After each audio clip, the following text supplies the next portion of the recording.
Happy Friday, everyone. It is round 20. I am Warnie, coach of the Warn Dogs, and this is Drew Jones. Coach of the Mountain Goats, and we're on the road, Warnie. We're heading to RSEA Park, and why are we doing that?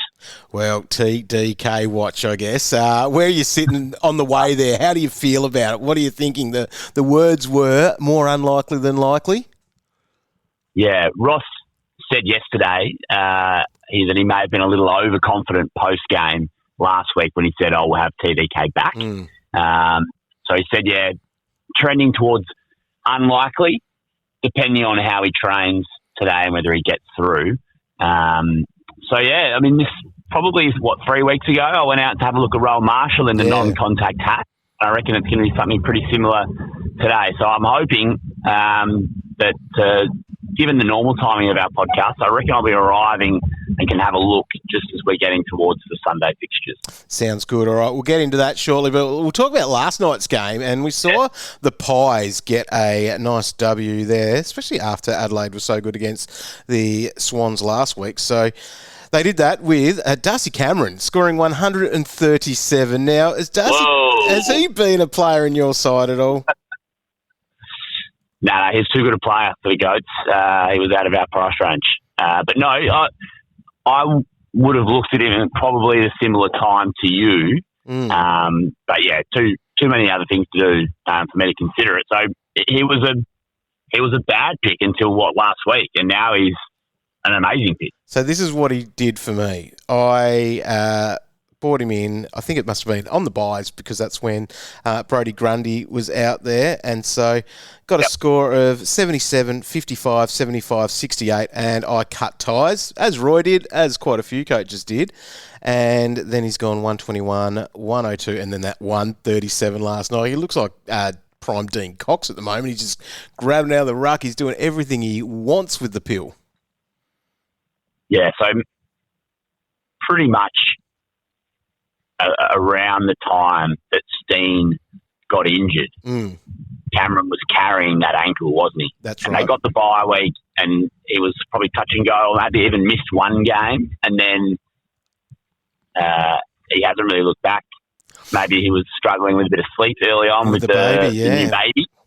But now he's returned to last year's form. Maybe it's coincided with a couple of good ruck matchups, but Lockie McAndrew was supposed to be his kryptonite, like the exact ruckman that's been taken into the cleaners all year, who's tall and can jump. And Cameron, was awesome. He was the dominant ruckman and arguably the dominant player on the ground. So well done to those who held. It was probably more by luck than design, but you're getting the rewards. You'll take that. Calvin Aid is loving it at the moment, sitting there with that one, with Roy and I both trading out. Now, the second highest scorer of the game was Nick Dacos, 116. What a great captain option. Interesting by you. I'm going to say you and I actually fall into a similar category here where AFL Tonight on a Thursday night, it runs very close to the start of Thursday Night Football, as does your team's podcast on afl.com.au. And as weird as it is for people who, part of their livelihoods revolve around fantasy, sometimes it's your own team that is the last thing that you look at when you're servicing the people and doing the heavy lifting for the fantasy community. And that was the case last night, wasn't it? It was. And I don't even know how it happened, to be honest. I must have done it earlier in the week. I must have been playing around with something and ended up happening. But thankfully, he did get to that 116 because it's not a disaster score at all for a captain. And I've certainly had worse than those across the years. So I will take that. The worst part is that when you got your two mates, they walk straight out of there after we finish, and they're at the pub, actually. They went to the pub to watch the start of the Crows and Collingwood game, and as that started, I'm finishing up all the uploading and all that sort of work, and then realise and go, shite. Anyway, it is what it is. What else did we see? We saw Sam Berry 112, but it was Wayne Miller and Isaac Rankin, the top two traded in players. So 111, 103, you're taking that every day of the week. So some nice scores there. Old Wayne, we've been singing his praises because Roy and I were owners sort of throughout the whole year and then traded when he had that injury. So it's nice to have him back. But he can be a bit of a hard watch because the amount of times he gets two hands on the ball and just brings it down, doesn't take the grab, and he's happy for other players to take the kick in, even though he's in the vicinity. He could have 130 every week, just about. He doesn't have the what I'd call it like your premium tier fantasy thickness. The thirst. So very good player, having his best season to date, 12-year breakout or whatever it is, and crucial to what the Crows are trying to do. Take Rory Laird out of the team, and there's some extra ball for him. So the conditions for him to flourish as a fantasy player right now are at the optimum.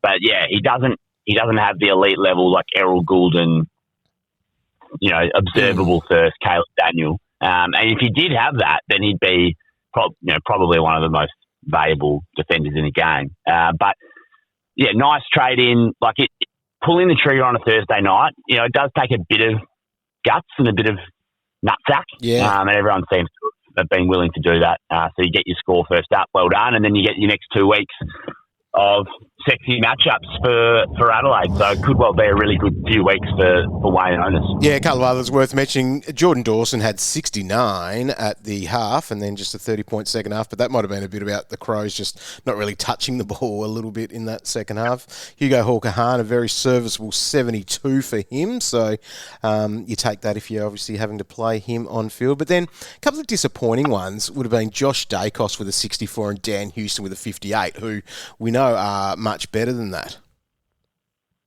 Yeah, so I guess I'm willing to give Josh Dacos an out because he hurt his ankle. He hurt his ankle in the first quarter last week and played out the game. So as crappy as the scoring has been the last couple of weeks, at least he was there. He sort of has. He's toughed it out. Like if he had have gone off in the first quarter last week with an ankle and then maybe not played this week, it sort of complicates things. Maybe for some, it would have almost been better if he didn't play because then you're forced to trade him and you wouldn't have got a pretty paltry 60 on field. But you can't accuse him of not rolling up his sleeves and getting out there for his team. And then Houston was an interesting one. Like that chase down tackle at the start of the fourth quarter, it feels like it was worth more than what you get. Like it's a game swinging goal assist from a chase down tackle. And I have a bit of sympathy for Dan, who had a pretty crappy 24 hours with a pretty strange trade story posted about him on Wednesday night, and Dan was pretty upset about that. So he had to try and front up and put that out of his mind. So yeah, it wasn't his night, and to be honest, let's be honest, the role at Collingwood has never quite fitted in. It's never quite suited. No. When Jeremy Howe plays, his scoring drops away, and obviously Josh is back there and others. So he's the common denominator, isn't he, Howe, in the side? For that? I think we won't be picking Dan Houston, anytime soon. But for those who held on, you just got to keep rolling. All right, let's look at the teams then. Friday night footy tonight, we've got Melbourne and Geelong at the G, 7:40 start. So the Ds have Lucas Cook coming back in. He was a mid-season draftee. He was looking great before he got injured in his debut game. So you're still getting him at almost bargain basement price at $234K. He's got defender status there. Petty, Laurie, McDonald and Cross also in. They're outs. Melksham has been omitted, as has Max Heath, which is the big story for the Max gone owners and anyone that's looking at their option to buy in. I think he probably shoots right to the top of the list because of that. But CJ's out with a leg issue, Turner ribs and Windsor a groin. For the Cats, Blix and Tanner Bruin are back in. They're outs. Max Holmes, of course, the most traded out player this week with his ankle after that surgery, and Ollie Henry has been managed. All right, so Max gone. He almost needs to be high on a target list, but if you're working out what you're doing with your captains, he's like the layup VC. Yeah, just lock it in now. Don't overthink it. What did Marshall do last week? 137 or something? Yep. So. Yeah, and could have been more if Champion Data played ball. Yeah, and Rowan doesn't do it with hit-outs, does he, necessarily? Like, he's the all-round package, the stat stuffer, and Max will probably have a high hit-out count, and hopefully, for a big game, which top four hopes, and particularly with Adelaide losing last night, it shapes as a really big game for Melbourne, so hopefully Max is fully engaged. The fact that Heath goes out of the team just shows you probably the evolution of where Max Gawn is at and what's getting Kings thinking. So last week against Sherry, he gets the help. And then this week against a weaker ruck lineup, he's happy to eat the minutes and go solo. So looking forward to seeing what Max could do. There are some forecast showers, but I believe it's going to be relatively clear. So hopefully it's a nice marking night for Max and he can drift forward and get a couple of goals. And then where have you landed on Brian Myers? Are you a believer that he could be a good buy for the run home, particularly with the Cats' favourable draw? Oh, I'm just a no, I think. The Cats' draw looks nice, but, the 800 figure is maybe needs to be a little bit cheaper for me. I'm not sure. It's just it comes with risk. ACL that's just hanging on by a thread or whatever you want to call it. So yeah, it's just a no. We've sort of seen these issues. We've got issues each week. You're almost buying into one that's a more likely issue than anything else. So it's just a no for me. I think I'd be trying to find, but beggars can't be choosers with dollars as well at this point. In some cases, so yeah, it could be. Where do you reckon O'Sheen's going? Is that just a simple, obvious Cozzy tag? Like that's probably the easiest one to pick of the week? Well, there's no fear for O'Sheen, is there? Like he can go with anyone, strong, quick, aerobically talented. There was a suggestion that Chris Scott could try to unleash O'Sheen in the Max Holmes role. And I am fascinated to see if that would be something that they would consider, just to see what Mullen can do. Yeah. We thought he kicked that great goal in the grand final last year, and he's got a lot of weapons. But you'd think in a game of this magnitude, with a player who can be so damaging, that it makes too much sense for him to be on Cozzy. So. Yeah, I don't think we're going into it expecting much of a score from Cozzy, but that's just the way it is.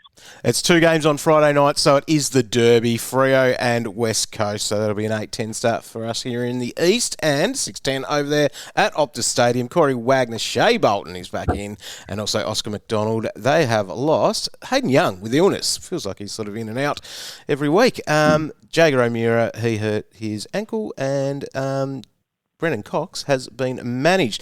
While for the Eagles, Marek, Johnson and Brock come in. They lose a bit of experience there with Liam Baker suspended and Jack Graham managed. Jack Hutchison is out. He is out with a hammy. So, yeah, that's what we've got from the Eagles. So, this game, I'm not sure what we're really looking into too much here in this one. Mason Cox is still in there to be rucking with Jackson. He hasn't done exactly what you would have liked him to have done the last few weeks. So, but you just, the state of the rucks, you just keep rolling with it, I think. Absolutely. The informed player of the Warn Dogs is Caleb Sarong. Oh, he is. Has been sensational since he brought him in. And I think there was a suggestion from Calvin that Caleb doesn't like Western Derbies. I think that's a bit wide of the mark. I reckon he's got a couple of medals. Yeah. So I wouldn't be surprised to see Caleb have a big night. I'm not really sure where the Eagles go here. My sort of thought on this is that the Eagles have actually had a pretty good 3 weeks against 3 good teams.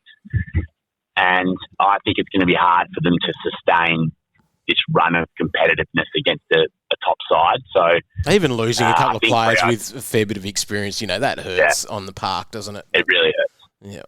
Yeah. It'll really hurt tonight. I think Freo could do a bit of damage here.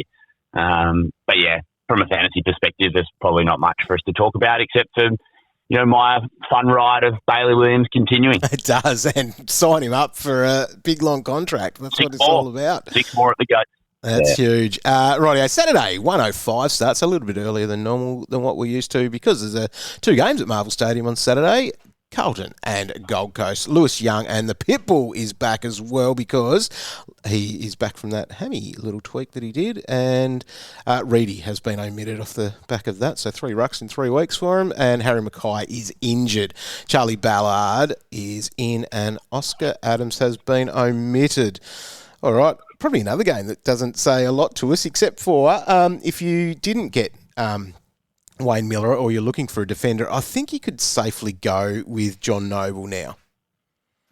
Under the lid, sort of feels like a couple of weeks off that cork that you could launch and give it a bit of a crack. How much has his price been affected by that wing game? Was it against Freo? He had a pretty low score. Is he quite affordable? Yeah, he is. Sort of down in the low 900s. So, yeah, that's sort of the place that you'd be willing to purchase for that. So, yeah, I'd say so. Yeah. But yeah, pretty boring game from a fantasy perspective. Yep. For teams like mine, we've still got Sam Walsh, who's probably going to end up on the end of season trip. So hopefully he has a reasonable game. Well, Jagger's on my end of season trip as well, so hopefully he has a good one. Is he worth more than Petrarca now? He is. It's amazing. I like to shuffle my team around in price order, and he is now F5, so good on him. And, yeah, he's going to stay. What do you think about Petrarca then in this one? Can he find something there? It's just the 81 last week. If you didn't watch it, you would have gone, oh, yeah, I'll take that. But, geez, it was a hard watch because his, body language, mistakes, a lot of different things in it just wasn't really pretty. He's back to the Petrarca of last year. That those first few games of the season are sort of a pretty distant memory now. I'm not really sure where to land on this other than I think perhaps he's just not the player that he once was. And to expect big hundreds, I think that's sort of beyond him right now. And maybe, he freshen up over the off season and whatever. Gold Coast are clearly in a rut. But yeah, I mean, luxury trades, I would get the hell out of it. Yeah. That would be my advice. It'd be a nice time to do it. The thing is, and I think where we saw the greatness of Petrarca was when Melbourne was going really well, and that's why we thought he might have been pretty good, but that's it. The Suns aren't in a good spot at the moment. So, what is it, 8 in a row? Yeah. So, Hawthorn and Essendon play at 4:15 at the MCG. Will Day is back with Will McCabe omitted. The Bombers have 4 changes with Ben Mackay in, Lockie Blackiston ruining some loops for myself and maybe some other coaches there. Will Setterfield and Nick Cox come in. Kyle Langford out suspended, and then Jai Caldwell has been managed, and there are a couple of injuries there in Xavier Dersma with a hammy, and Nick Bryan has soreness. So, the ruck will be interesting to see in this one here. But the Will Day one, so that was sort of named up. At the end of the day, it was management, and they sort of said that last week, but they did say something to do with the calf, but apparently that was a non-issue. Yeah, well, I mean, he's fine. Is the feedback from the club. But yeah, I mean, that was just a rest against Richmond. Yeah, yep. Plain and simple. It wasn't required. So yeah, if you did hold on to him, if he was a guy you were rolling with, then he slots back in nicely, and class player. Could be an option too. Option at 826k. I like the Hawks run home. I've been an advocate that Impey or Sicily is are both options you could go into. Like Impey had 140 last week, near on.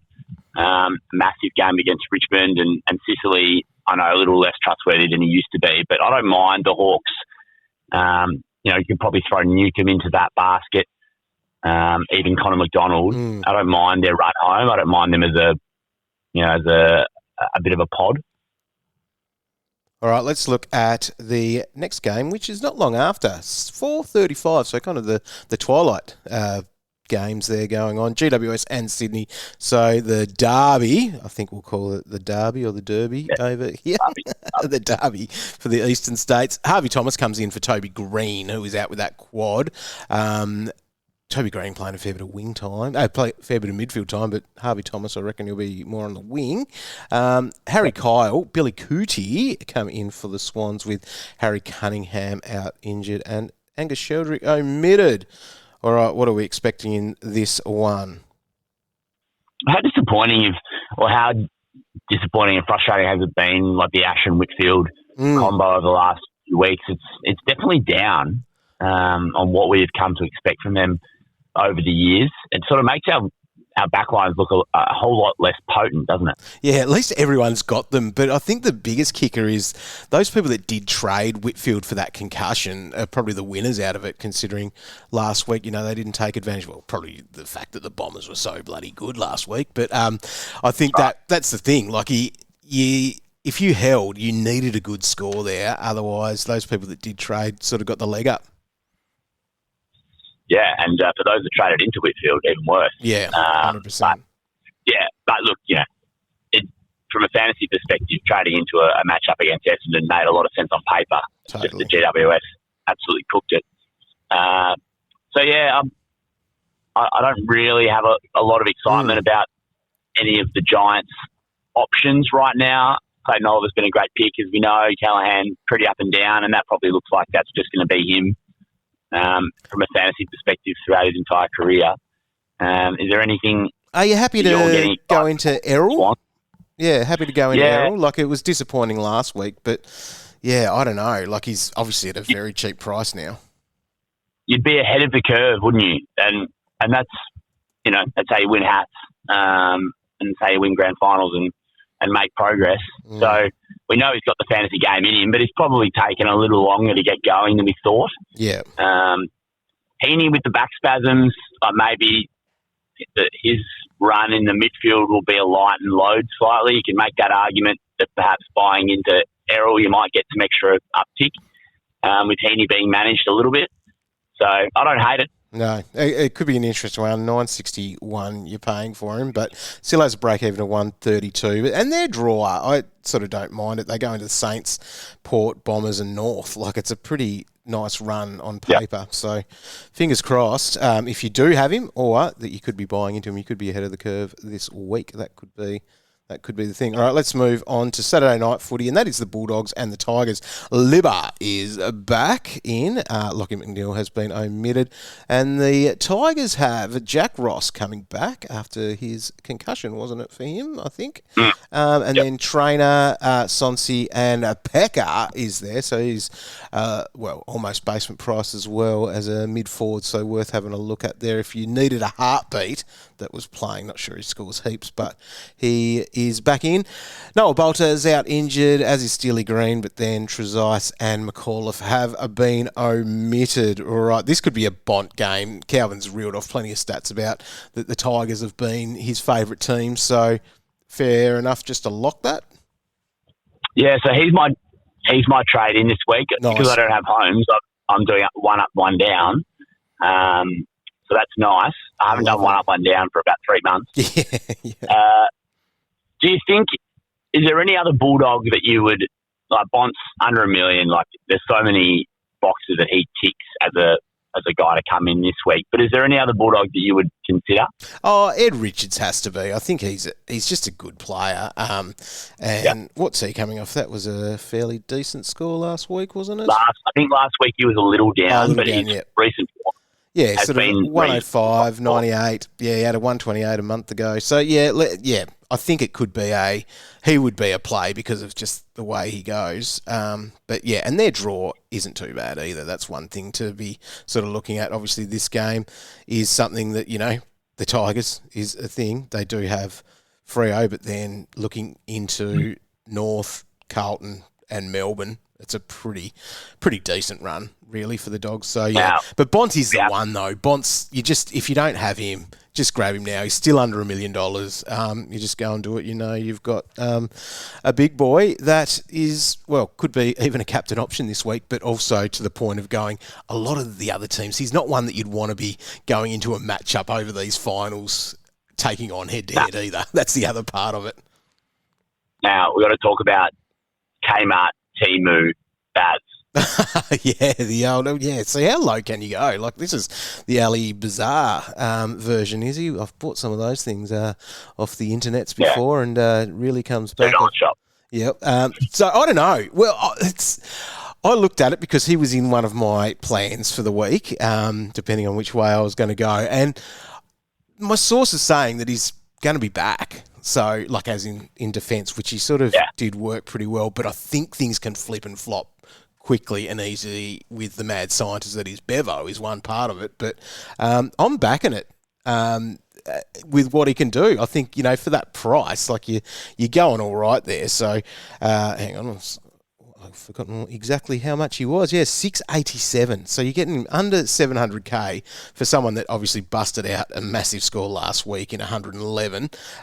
It's just the worries of some of those lower ones that he does from, a foolish game. No, he will go nuts this week. Yep. And like we mentioned, that draw is all right. Yep. Halfback flankers against Richmond go nuts. Bailey Williams, traditionally for Bevo, is a wingman. Yep. But it looks like he's the one that slid back to fill in for Bailey Dale. I mean, there's no Buderick, there's no Dale, there's no Lockie Jacks. Yeah, they didn't bring any of those guys into. So, yeah, I mean, as far as I'm concerned, it's his back line to roam around in. Did he take something like 8 marks last week? So, he was getting involved in the chip arounds, and he's pretty strong overhead. So intercept marks aren't beyond him. Like, he can do a little bit. He's not a bad player. But if you're stuck out in the wing, you're never going to be a household name, are you? So I really like the pick this week. He's coming off a pretty bad hamstring. I think he missed about 10 or 12 weeks. But he's back into his work.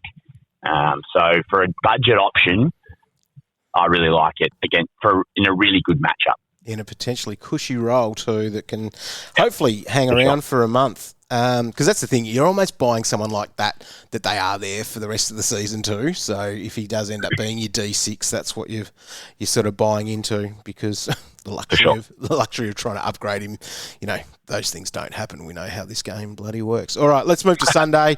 We've got Port Adelaide and Brisbane, or Brisbane and Port Adelaide, because it is at the Gabba. That's a 1:10 start. Oscar Allen, Kitty Coleman and Curtin come into the squad. No outs for them as yet. Remember, these teams get trimmed at 5 p.m, so check those out when they come through. Port Adelaide, Joe Richards, after being awesome last week and getting his midfield time, is out with a finger for a few weeks, and Jacob Ware has been omitted.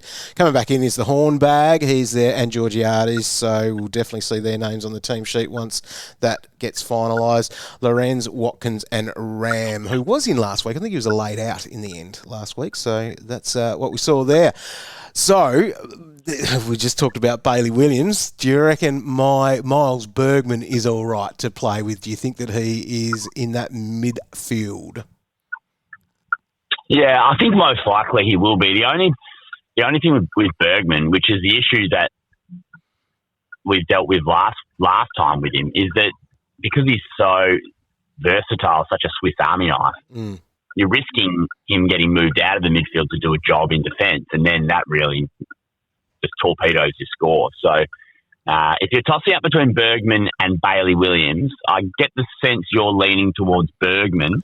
And actually, I can't get Williams because of the dollars. That's where I've turned to, because I thought I had to get Miller last night. So, that was where... So your hands are a bit tight. I think I would go Williams over Bergman, though. That would be where I'd go if I had the choice. So, yeah, I think the role for Bailey Williams is, and the opposition, I think, puts him ahead of Bergman if you're tossing up in those areas. But good player. So, I feel there's an element of trust in him because he can play, but he always has suffered because of his reliability and his versatility.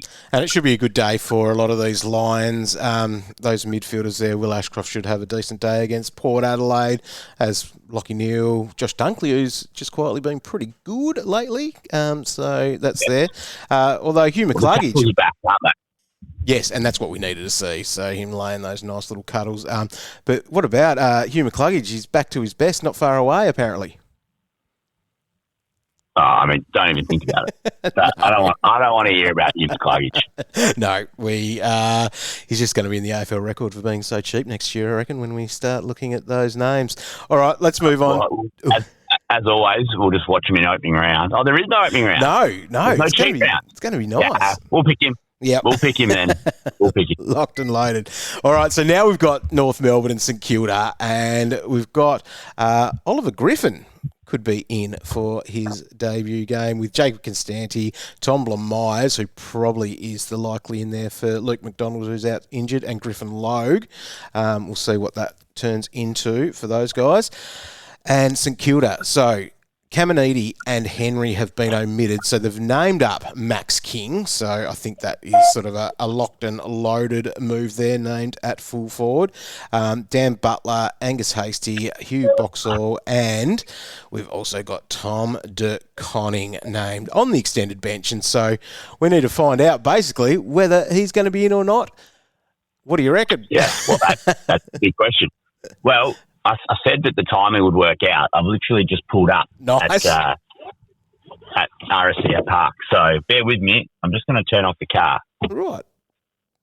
So you, why don't you do some music? We'll do some talking here. So on this one here, here's my basically simple view on this one here. Even if he does play, I think we're holding Rowan Marshall for the week anyway. I think that if TDK comes back in, we'll see enough from Rowe to be there. It's not worth jumping off with anything that we need to do, considering his break-even is 35. So we actually do get some dollars out of him because he's up to 916. So there's every chance to turn his price into a 950. And then when you've got that choice of what you're trading him with, it's going to be fine. So the thing is, though, I do understand coaches wanting to jump straight away and probably then having that plan next week, because if TDK doesn't play this week, then next week he probably is, and you might have that plan to jump and move. It's a tough one, though, because you might be having him in the ruck. Roy and I did our dumb Darcy Cameron trade out and moved Marshall to the ruck, but if you've got him as a forward, you might have a few other options that you might be a bit more comfortable with. Well, so, yeah. You've still gained points on that trade, by the way. Oh, exactly. Yeah. Well, that's right. You've won the trade. Yeah, that's worked. And made some decent coin. I think that's the thing. There's a few people, I did see some things on social this week, actually, where people were going, it was always going to happen. He was always going to be back. That's why I didn't bring in Rowan Marshall. I reckon if you didn't have Rowan Marshall the last 3 weeks, you have missed out big time. Absolutely. Yeah, and if you just had to be brave enough to make the call straight away and just get him straight in. And the people that have done that have benefited the most. He had 25 contested possessions last week, Massive. Which was the most in St Kilda history since Champion Data have been recording this stat.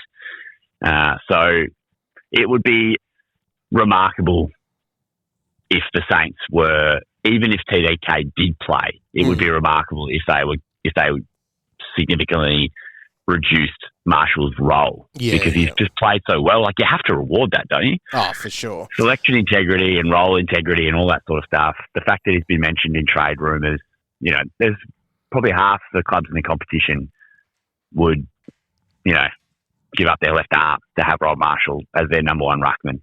The Saints just happen to be in a luxurious position where they've got TDK as well. So I've just settled into my seat. What can you see? At RSCA Park. So TDK is out there warming up. With a hat on or not? He does not have the hat. Right. I'll tell you who does have the hat. Big Rowan Marshall. Oh, really? Just looking after the shoulder still, I would imagine. So TDK out there at the moment. No hat on. So it's interesting. I'll need a bit of time to have a proper watch and gather all the information. But we'll stay tuned to @Goat Fantasy News and we'll know what's going on. Yeah, I'll depending on when you're listening to this podcast, I'll for the listeners out there, the loyal DT Talk listeners, I'll punch out another pod this Savo, hopefully before I head to the MCG at TDK. Before I head there for AFL tonight, and also just before we wrap things up here, warning, a couple of things. Zane J. Polkinghorne, do you think is he the best rookie downgrade this week? Well, if you want a little bit of cash gen and possibly some points, because he did score a 70 last week, he probably is, I think. It's an interesting spot to be in, though, with what you're doing with that, because there's that argument of just grabbing the cash. But if you need someone, A, to be an emergency, I think he is the one to go for in that forward line. And you're not losing out on too much cash there. But if you're going for a basement, is it maybe Lucas Cook, given he's 234? Yeah, I think he would be the one because he did look great. Like he was taking marks. They were using him in the back line. It was just a really nice debut. Like at the time, I remember watching that one live on telly, and I was like going, "Oh, yep, right. He's got to be my plans for next week," sort of thing. That was where that was feeling in the quarter and a bit that he was out there for. And for those who consume a lot of the content that you and the fellas provide, there seems to be an uptick in drive-bys that you're giving. Is there a reason why that's happening? I don't know. I think it's just cheap and easy stuff to be talking about a 40,000 ranked team. Maybe is that what you? Is the Journo of the Year, like when you're considering that award, does rank come into consideration? No, it could be a deciding factor, but I think the sheer volume of the work that you've done for the community probably covers that pretty easily. You might even be able to, well, you could be 45K and still get it, mate. You're going to be inside that though, aren't you? Well, last week was the first time that I went up in rank in about 3 or 4 months. Yeah, and you trade. If you're getting Bont in this week, that's got to help. Yeah, you would think that the fact that I haven't copped the Holmes bullet and that I've turned 2 rookies into Bontempelli would hopefully mean I could make progress this week. I looped Rochelle last night, so I didn't cop that low score.